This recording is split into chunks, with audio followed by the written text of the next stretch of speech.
হুজুর সৈয়দ মুবারক গাজী রহমাতুল্লাহ আলাইহি, হুজুর যদি তাকওয়ার মানুষ না হতেন, হুজুরের স্মরণে আজকে মাহফিলটাই হতো না। আমরা যাদের ঘরে মানি, বিশ্বের মানুষ যাদের ঘরে মেনে থাকে, বিশেষত আমরা বাংলাভাষী, ভারতবাসী, খাস করে ফুরফুরা শরীফ মুজাদ্দেদুজ্জামান কুতুবুল আলাম হাদিয়ে দাওরান আমাদের চশমে চেরাগ দাদা হুজুর পীর কেবলা রহমাতুল্লাহ আলাইহি, কথাগুলো নিয়ে রাখেন। একটার নাম ফতোয়া আর একটার নাম তাকওয়া।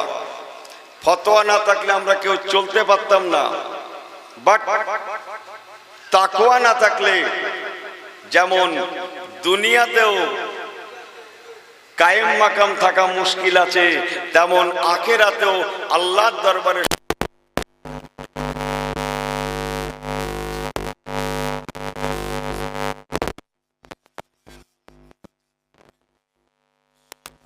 শুধু ফতোয়ার নয়, বাট তারা সবাই তাকওয়ার মানুষ ছিলেন, যাদের মধ্যে অন্যতম ফুরফুরা শরীফ মুজাদ্দেদুজ্জামান আমাদের দাদা হুজুর পীর কেবলা রহমাতুল্লাহ আলাইহি তাকওয়ার মানুষ।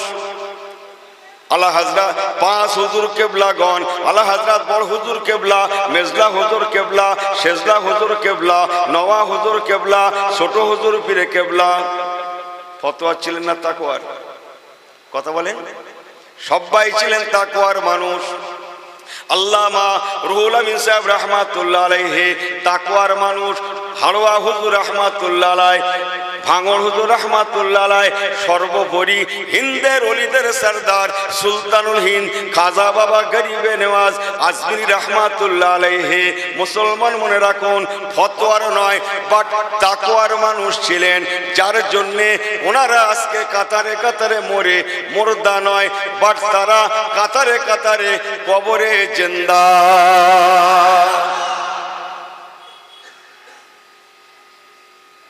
কথা বুঝছেন?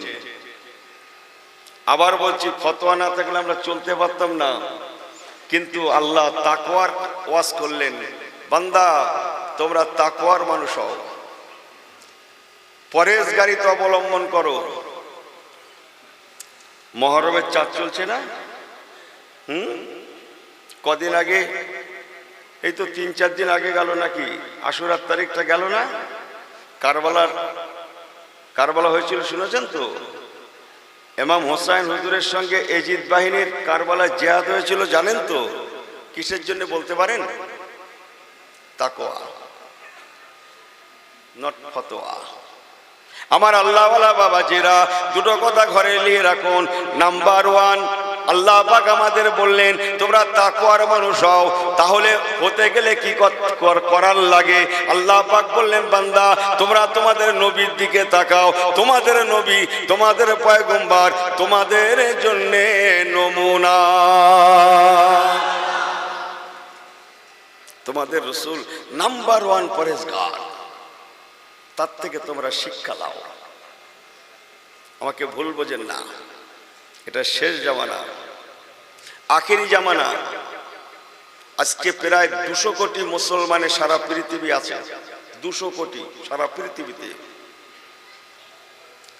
যে অধিকাংশ জায়গায় আমরা বেশিরভাগ জায়গায় নির্যাতিত শিকার, হেনস্থার শিকার, লাঞ্ছিতর শিকার, অথচ এক সময় এরা রাজ করেছে।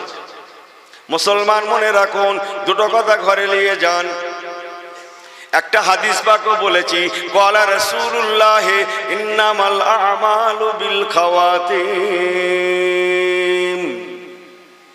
নবী আমার বলেছেন, প্রতিটা মানুষের আমল নির্ভর করে তার শেষ সময়কার উপরে। শেষ সময়কার উপরে, যে শেষ কাজের উপরে আমল নির্ভর করে, শেষ কাজের উপরে। চলেন দুটো কথা বলি, একটু দরুদ শরীফ পড়ে নেন তো। আল্লাহুম্মা সাল্লি আলা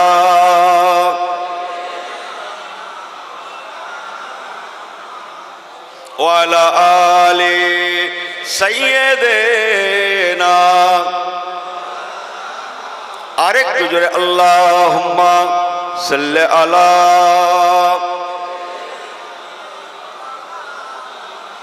ওয়া আলা আলি সাইয়্যিদিনা। আমার পেয়ারা ভাইরা, আল্লাহওয়ালা গণেরা, একটু আগের থেকে দু লাইন বলে আসি। আল্লাহ পাক সকল সৃষ্টির শেষে আমাদের আদি পিতা আব্বাজান আদম আলাইহিস সালাতু ওয়াস সালামকে বড় ভালোবেসে বানিয়ে আম্মাজান হযরতে হাওয়া আলাইহিস সালাতু ওয়াস সালামকে তৈরি করে আল্লাহ পাক আমাদের আদি পিতা আদি মাতা করে দুনিয়ায় পাঠালেন, যাতে করে এ দুনিয়া আদমে আওলাদে ভরপুর হয়। আর এই বান্দা বান্দিরা আমি আল্লাহ আমার হুকুম হাকামের মানুষ হয়ে যায়। বলুন না জোরে সুবহানাল্লাহ। এসে যখন গেল একটু বলে দিয়ে যাই, এই মহরমের চাঁদ আছে বলে একটু বলছি। মহরমের আশুরার তারিখে হযরত আব্বাজান আদম আলাইহিস সালাতু ওয়াস সালামকে আল্লাহ বানিয়েছিলেন। হাফিজু আলা সালাওয়াতি ওয়াস সালাতিল বুসতা ওয়া কুমু লিল্লাহি কানিতিন। 5 ওয়াক্ত নামাজ না ভাই, এদিকে 2 ওয়াক্ত এদিকে 2 ওয়াক্ত, ফজর জোহর, ওদিকে মাগরিব এশা, মাঝখানে কোন নামাজ? আসর নয়? আল্লাহ ঠিক এই ভাষাতেই বলেছেন সালাতিল বুসতা, মধ্যবর্তী নামাজ।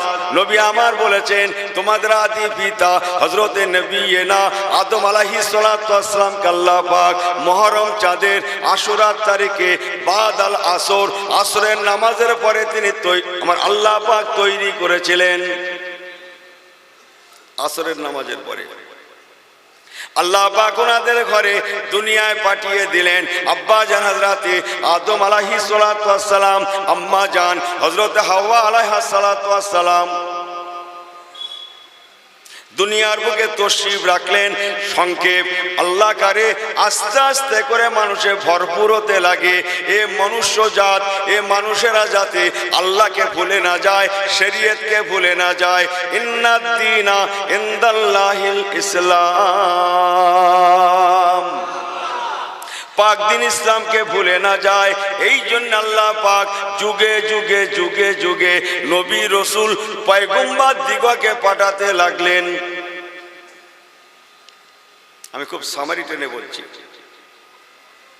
লক্ষ লক্ষ নবী রসুল আল্লাহ দুনিয়াতে পাঠিয়েছিলেন না ভাই?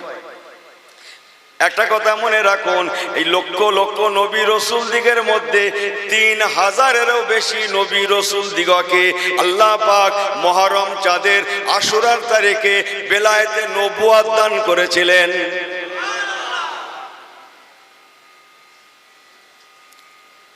3000-এর অধিক।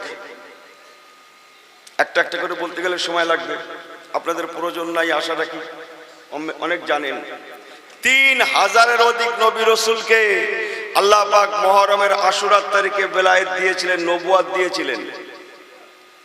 আল্লাহ পাক রব্বুল আলামিন যুগে যুগে নবী রসুল দিগকে পাঠালেন, যাতে করে মানুষেরা আল্লাহকে ভুলে না যায়।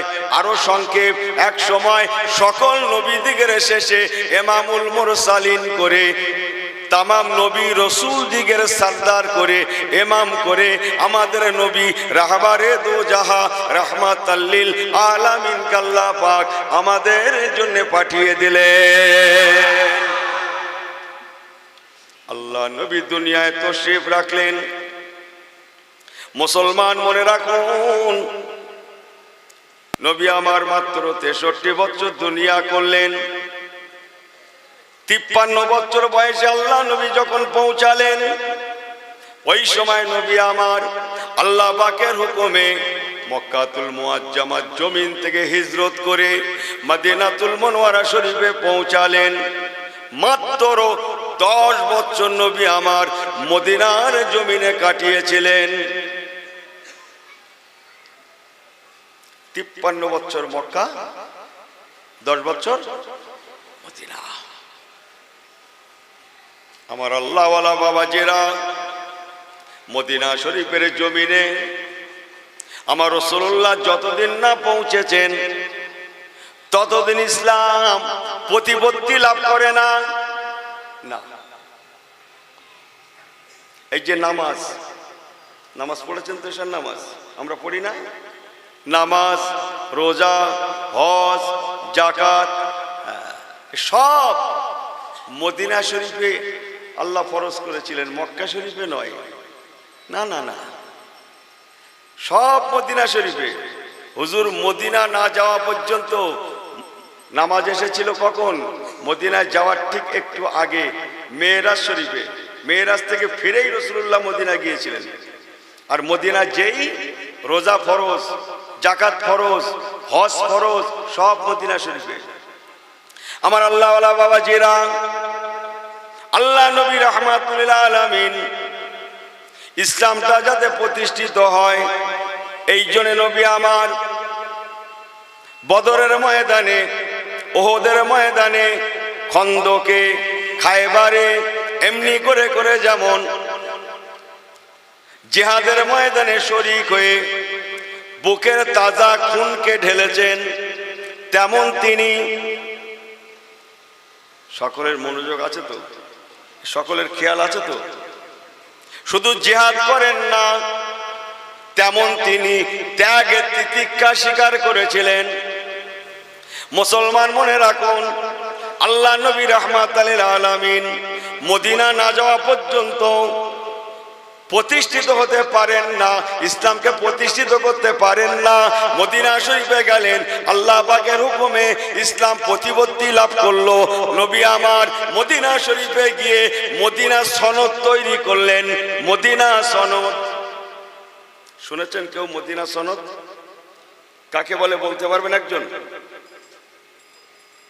জানেন না? না, সংবিধান। হ্যাঁ, সংবিধান, আমাদের ভারতের সংবিধান আছে না, মদিনা সনদ। বাবা মদিনার জমিনে থাকতে গেলে নামাজ পড়তেই হবে, কেউ বেনামাজি থাকতে পারবে না।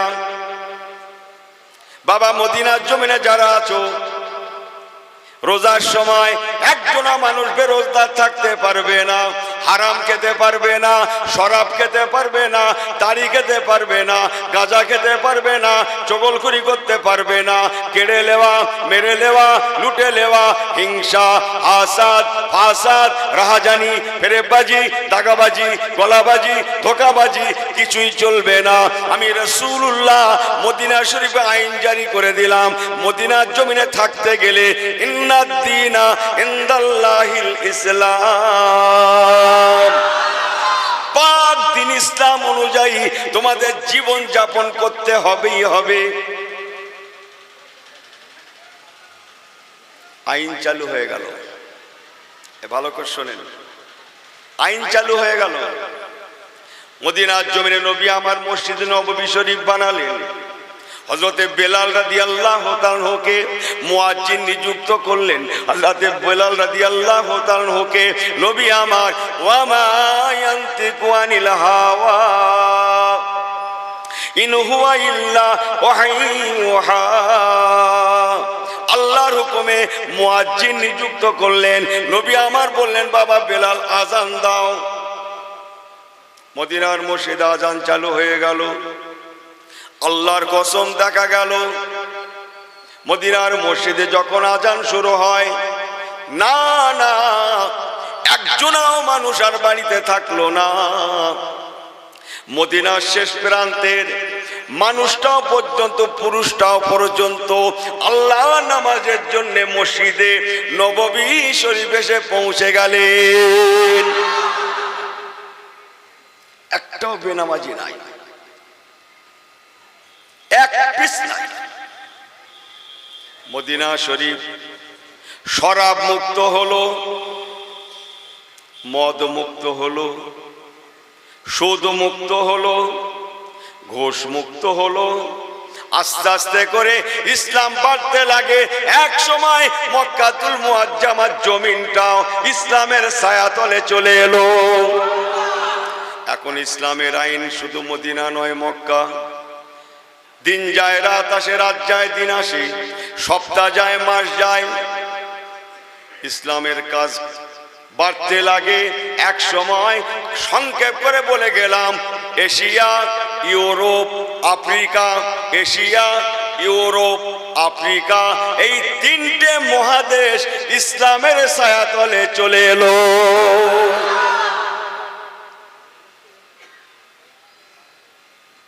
সবাই শুনছেন তো? অসুবিধা হচ্ছে না তো আপনাদের? মহাদেশ, মহাদেশ, এশিয়া মহাদেশ, ইউরোপ, আফ্রিকা, যে ইটালির সব ইসলামের ছায়াতলে। আমার পেয়ারা ভাইরা, বাবাজিরা, আল্লাহ নবী রাহমাতুল লিল আলামিনের উত্তম আদর্শে উদ্বুদ্ধ হয়ে মানুষেরা ঈমানের কালমায় লা ইলাহা ইল্লাল্লাহ, জোরে জোরে লা ইলাহা ইল্লাল্লাহ মুহাম্মাদুর রাসূলুল্লাহ, আল্লাহর কসম, আল্লাহ নবী রাহমাতুল লিল আলামিন 63 বছর বয়সে যেদিন ইন্তেকাল ফরমাচ্ছেন, হুজুর পর্দা নিচ্ছেন, ওই দিন দেখা গেল নয় নয় করে আজ 1,40,000 মানুষ ইমানের কলেমা পড়ে মুসলমান হয়ে গিয়েছে। আমি খুব সামারি টেনে বলছি, কিন্তু এই 1,40,000 মানুষ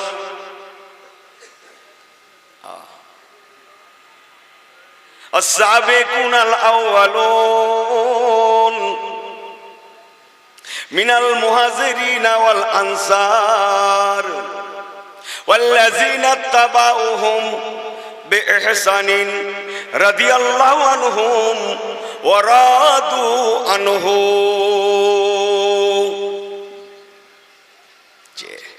এই 1,40,000 মানুষের উপরে আল্লাহ পাক কোরআন পাকের আয়াত নাজিল করে দিলেন। শুনছেন সবাই? রাদিয়াল্লাহু আনহুম, রাদিয়াল্লাহু আনহুম ওয়া রাদু আনহু। আল্লাহ বললেন, ও দুনিয়ার মানুষেরা শুনে নাও, তোমাদের নবীর এই 1,40,000 সাহাবীদের উপরে আমি আল্লাহ পাক যেমন রাজি আছি, আমি আল্লাহ পাক যেমন রাজি আছি, তেমন তোমার নবীর তামাম সাহাবীগণেরা আমি আল্লাহ পাক আমার উপরেও রাজি আছে। দেখা গেল 1,40,000 মানুষ, আল্লাহর রাস্তায় বলছি, তাদের জীবনটা এমন ভাবে তৈরি হলো, টোটাল মানুষগুলা সব তাকওয়া পরেশগারিতার মানুষ হয়ে গেল। একজনা মানুষও তাকওয়া থেকে দূরে থাকলেন না। টোটাল সমস্ত মানুষেরা তাকওয়াওয়ালা, খোদা ভীরুতা, তাকওয়াওয়ালা, আল্লাহওয়ালা হয়ে যাওয়ায় আল্লাহ পাক নিজে রাজি হয়ে কোরআন শরীফ পাক দান করলেন। বড্ড কেতাবি কথা হয়ে যাচ্ছে, অসুবিধা হচ্ছে না তো আপনাদের? একটু মানিয়ে নেবেন।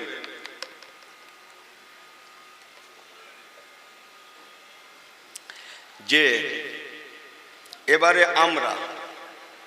আমরা যারা ওয়াজ শুনতে এসছি, আমরা তথা বিশ্বের মুসলমানেরা, আমার দিকে ফেরেন, বিশ্বের মুসলমানেরা, আবার একটু ছোট্ট কোরআন তেলাওয়াত করি। আহা, বিসমিল্লাহির রহমানির রহিম। আমিনু কামা আমানান নাস। খুব ভালো করে শোনেন, আবার বলছি, আল্লাহ ফরমালেন আমিনু কামা আমানান নাস। ও দুনিয়ার ইমানদারেরা, তোমরা যারা নবীকে দেখোনি, তোমরা যারা তোমাদের নবীকে চোখে দেখোনি, আমরা নবীকে দেখেছি। কথা বলেন না কেন আপনারা? আমরা নবীর পিরিয়ডে তো জন্মাইনি তো। আল্লাহ যেন আমাদের সকলের নসিবে রসুলুল্লাহ দিদারকে আল্লাহ কবুল ফরমান, বলুন আল্লাহুম্মা আমিন। আল্লাহ বললেন, তোমরা যারা নবীকে দেখোনি, ও আমার বান্দা বান্দিরা, তোমরা ঈমানদার হও, ঈমান আনো, আমেনু, তোমরা ঈমান আনো, কামা আমানান নাস, যেমন তোমার নবীর সাহাবীরা ঈমান এনেছিলেন। ওগো আমার বান্দা বান্দিরা, তোমরা যারা তোমাদের নবীকে দেখোনি, আমি আল্লাহ তোমাদের বলছি, তোমরা ঈমান আনো। কেমন ঈমান? যেমন তোমাদের নবীর সাহাবীরা ঈমান এনে তারা পরেশগারিতা, তাকওয়াওয়ালা, খোদা ভীরুতা অর্জন করার জন্যে আমি আল্লাহ বলছেন, আমি আল্লাহ রাজি হয়ে তাদের উপরে রাদিয়াল্লাহু আনহুম ওয়া রাদু আনহু বলে আয়াত নাজিল করেছি। তারা ছিল আমার, আমি ছিলাম তাদের। অতএব তোমরা যারা ঈমান আনবে, আমি আল্লাহ পাক আমি ওয়াজ করছি, বান্দারে তোমাদের ঈমানটা যেন তোমাদের নবীর সাহাবীদের ন্যায় হয়ে যায়।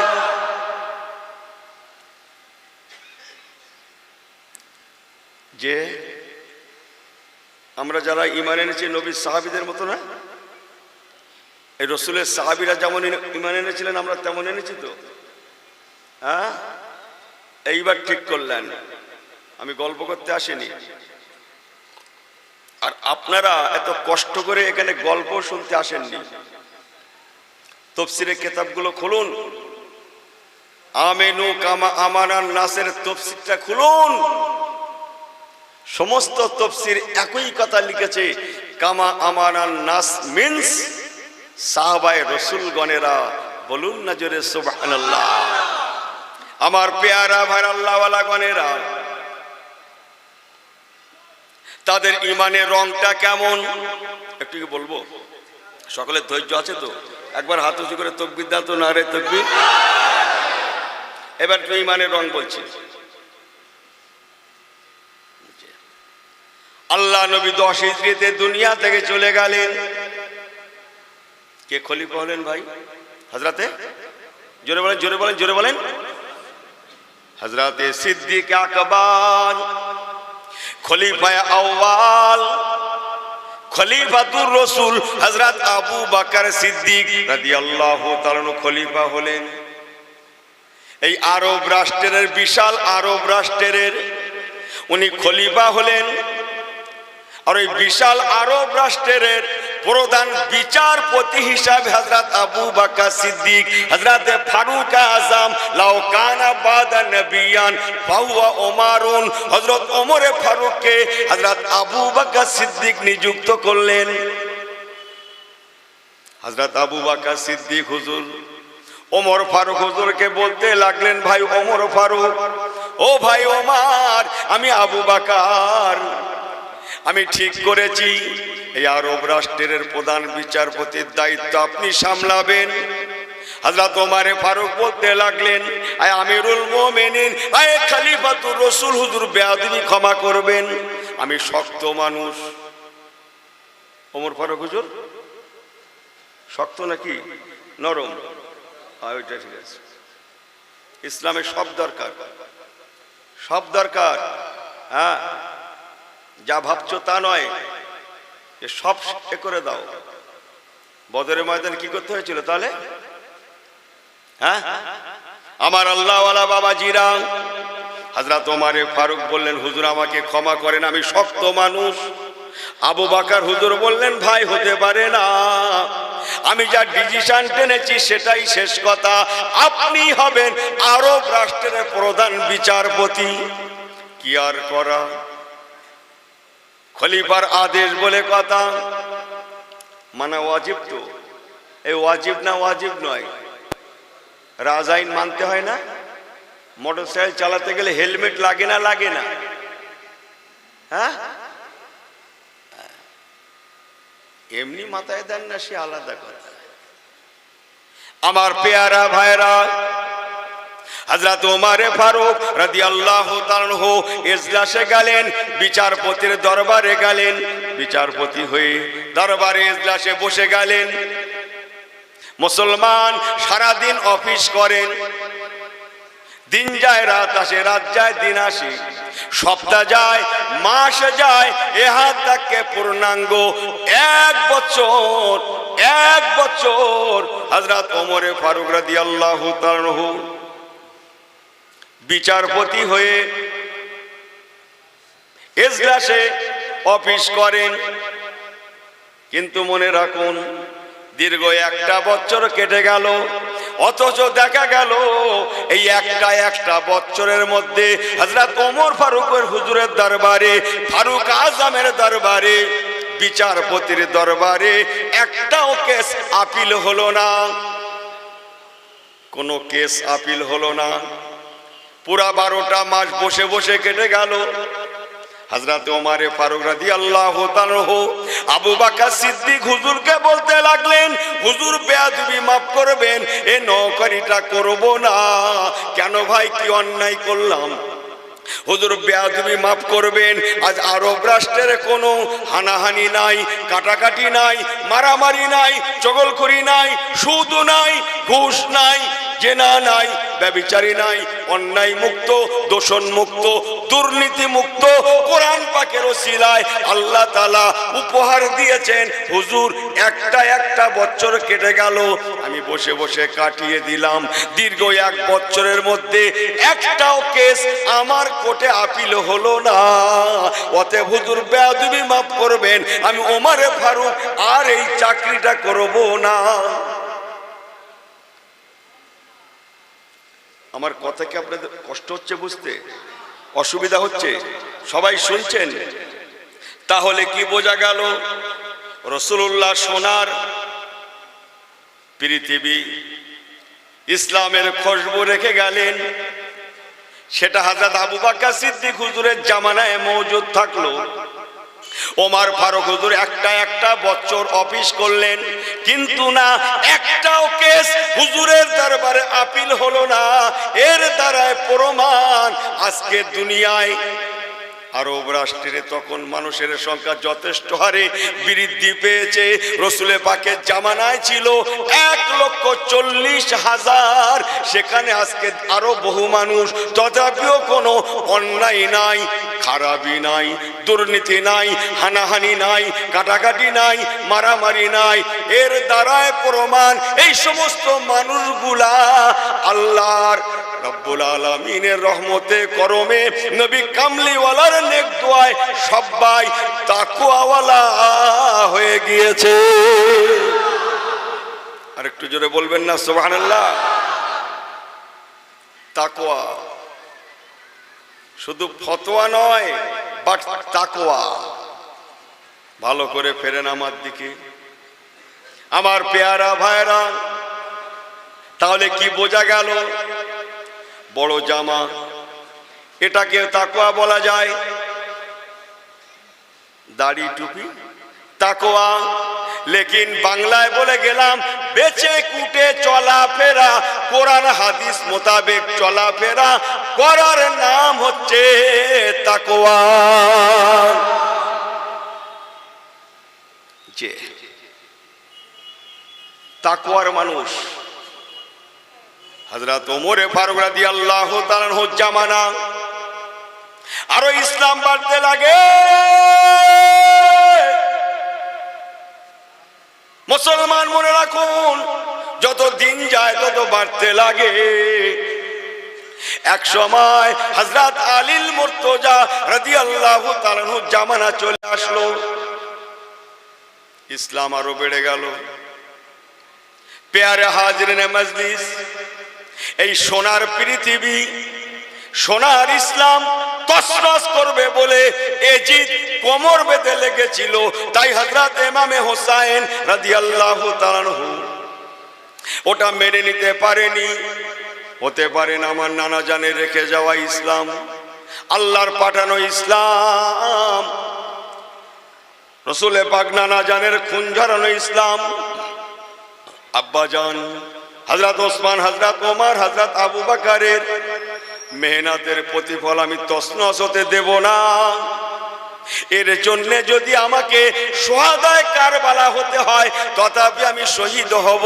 আমি হোসাইন রাদিয়াল্লাহু তাআলা আনহু আমি বেঁচে থাকাকালীন ইসলামের এতটুকুন ক্ষতি হতে দেব না। আরেকটু জোরে বললেন না? আরেকটু জবান খুলে বলেন। উনি জীবন দিলেন, লেকিন অন্যায়ের কাছে মাথা নত করলেন না, মাথা ঝোঁকালেন না। আমি জীবন দেব, অন্যায়ের কাছে মাথা ঝোঁকাতে পারবো না।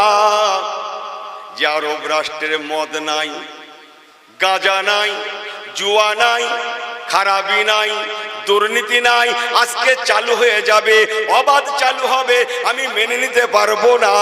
এই জন্য হুজুর চলে গেলেন, তথাপিও অন্যায়ের সাথে হুজুর আপোষ করলেন না।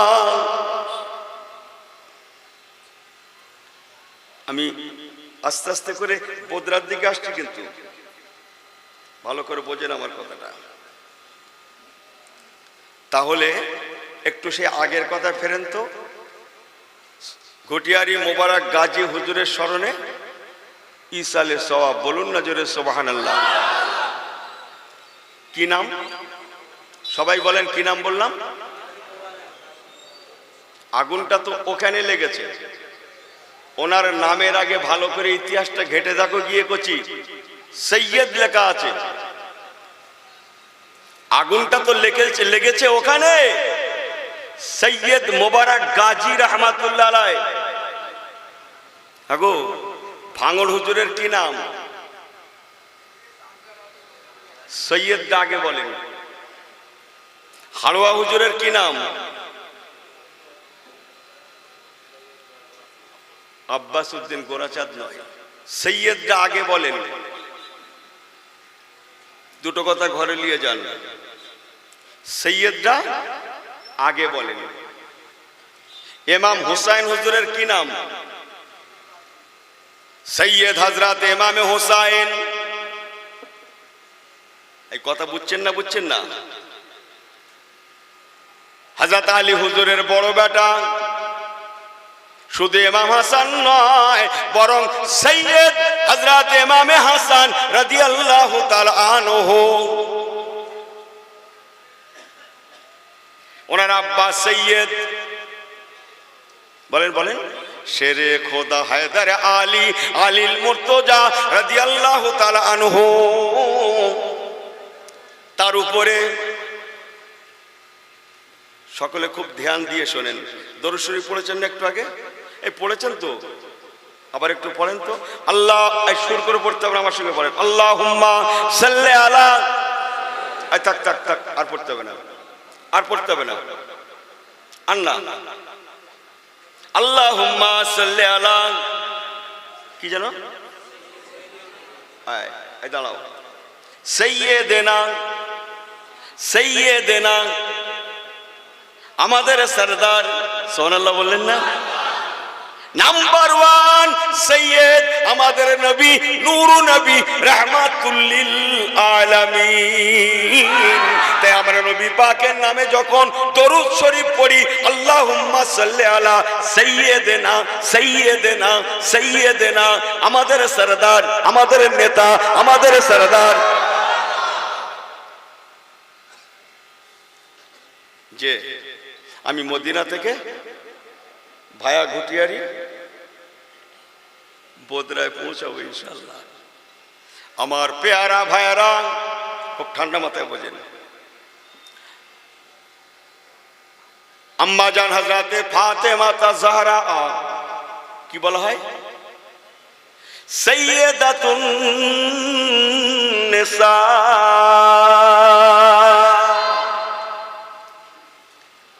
বলা হয় না? একটু হাদিস বলি না? রাসূল আমার বলেছিলেন, ইমাম হাসান ইমাম হুসাইনকে লক্ষ্য করে, আল হাসান আল হুসাইন সাইয়্যিদা শাবাবি মিন আহলিল জান্নাহ। আল্লাহ নবী বলেছিলেন, বাবারা আমার হাসান আমার হুসাইন সাইয়্যিদা সরদার সরদার সরদার জান্নাতের যুবকদের সরদার সৈয়দা শাবাবে মিন আহলিল জান্নাহ জান্নাতে নওজওয়ানদের সরদার। আর আম্মাজি ফাতেমা তো জোহরার শানে রাসূল কি বলেছিলেন